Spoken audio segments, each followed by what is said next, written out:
यसाया 14 बाब 13 आयत में खुदामंद कुदूस ने खुद कलाम करते हुए शैतान के उन अल्फाज को बयान किया जो कभी उसने अपने दिल में सोचे थे कि तू तो कहता था कि मैं शिमाली अतराफ में जमात के पहाड़ पर बैठूंगा, मैं खुदा ताला की मानिद हूंगा।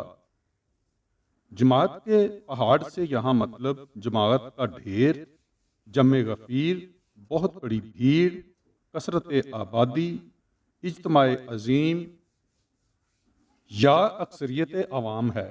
और जैसा हम इस पैगाम के हिस्सा अव्वल में बयान कर चुके हैं कि दुनिया की ज़्यादातर आबादी शुमाली निसफ कुर्रे में पाई जाती है, और हिस्सा अव्वल में हम ये भी देख चुके हैं कि ज़मीन की मकनातीसी लहरें जनूबी कुतब से निकल कर फिज़ा और खला में बिखर जाती हैं, जबकि ये शुमाली कुतब पर सिमटती और जमा होती हैं। यूं ज़मीन के मकनातीसी मैदान का रुख जनूब से शुमाल की तरफ है।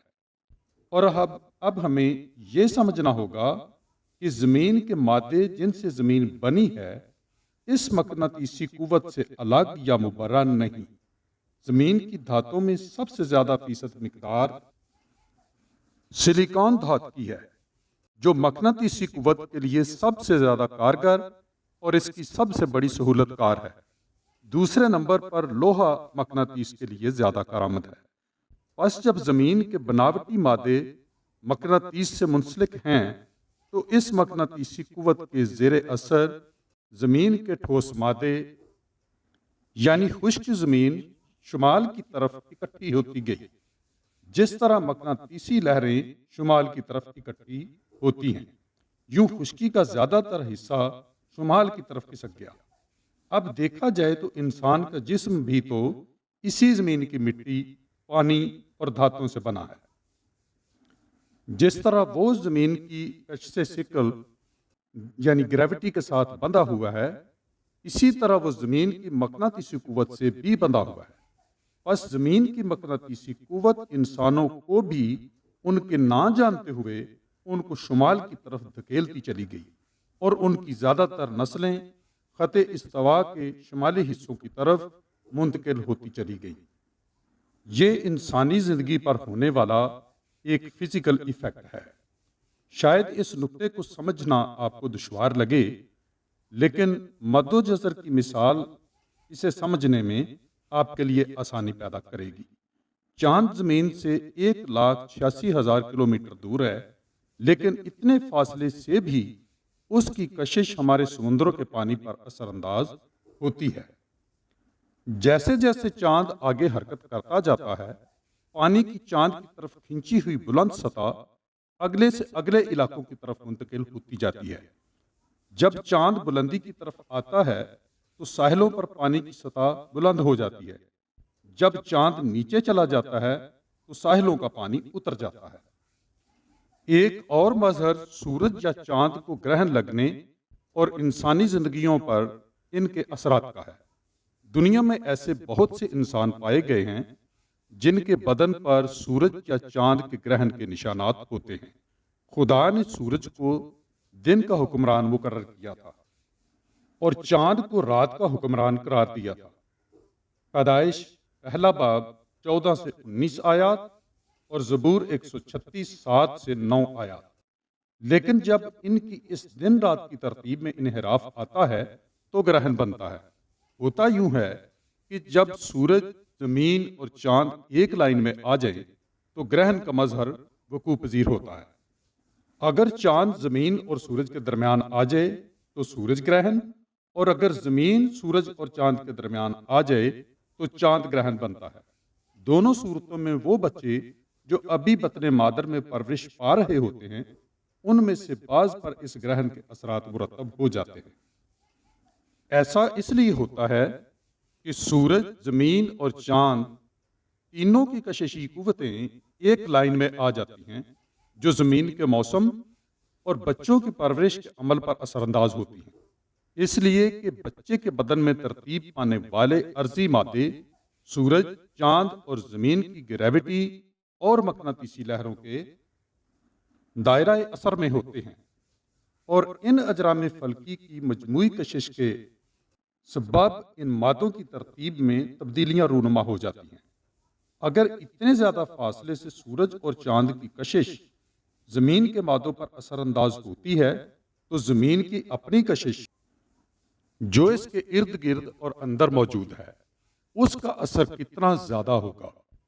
لہٰذا یہ سب چیزیں انسانی بدن کے عرضی مادوں، ذہنی رویوں اور تحریکات پر اثر انداز ہوتی ہیں۔ پس شیطان جو بغاوت سے پہلے ایک نہایت اعلیٰ منصب پر فائز ممسوک روبی تھا، ان سب اسرار سے واقف تھا۔ حزقیل 28 باب 14 آیت میں لکھا ہے، تو ممسوک روبی تھا جو سایہ افغن تھا، اور میں نے تجھے خدا کے کوہ مقدس پر قائم کیا۔ وہ خدا کے کوہ مقدس پر تعینات کیا گیا تھا، لیکن وہ انسانوں کے پہاڑ پر آ کر کیوں بیٹھنا چاہتا تھا؟ اس لیے کہ وہ خدا کے مقابلے میں اپنی ایک الگ بادشاہی قائم کرنا چاہتا تھا۔ متذکرہ بالا نقطے کی طرف واپس چلتے ہیں۔ جب شیطان ان اسرار سے واقف تھا کہ زمین کی ساری قوت بھی شمالی قطب پر مجتمع ہوتی ہے اور انسانی قوت اور وسائل بھی شمالی حصے کی طرف ہی مجتمع ہو جائیں گے اور قطبی ستارہ ہی تمام ستاروں اور منطقہ البروج کی گردش کا مرکز ہے، تو اس نے شمالی حصے کو اپنا تخت بنانے کا منصوبہ باندھا۔ اور یاد رکھیے، شیطانیات کا نہایت خفیہ بھید ہے کہ ابلیسی قوتیں برقی اور مقناطیسی قوتوں کو اپنی سرگرمیوں اور انسانوں کو نقصانات پہنچانے یا انہیں اپنے زیر نگین کرنے یا رکھنے کے لیے استعمال کرتی ہیں۔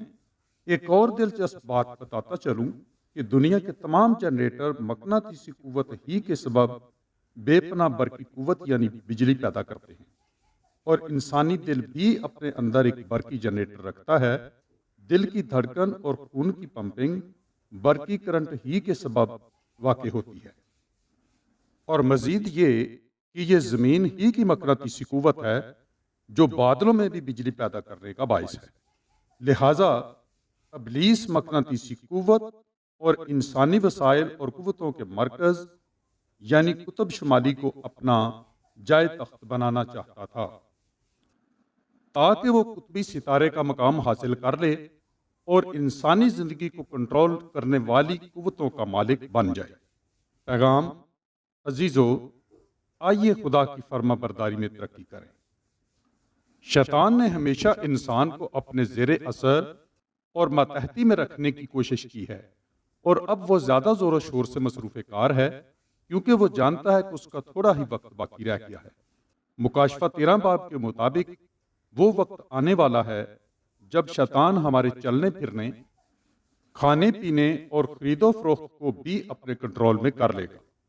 اس برے وقت سے بچنے کے لیے آئیے خدا کے تابع ہو جائیں اور دشمن ابلیس کا مقابلہ کریں تاکہ وہ ہم سے دور بھاگ جائے، اور اس کے خلاف غالب آنے والے کے لیے خداوند خدا کا وعدہ ہے کہ وہ ہمیشہ کی زندگی کے وارث ہوں گے۔ خدا آپ کو برکت دے۔ چینل کو سبسکرائب، لائک کرنا اور اپنے دیگر عزیزوں کو بھیجنا نہ بھولیے۔ آپ کی اس چھوٹی سی کوشش سے کسی کی زندگی بچ سکتی ہے۔ عرض گناہ ریورنڈ فاروق انجم، کال اور واٹس ایپ +92 301 76 97 037۔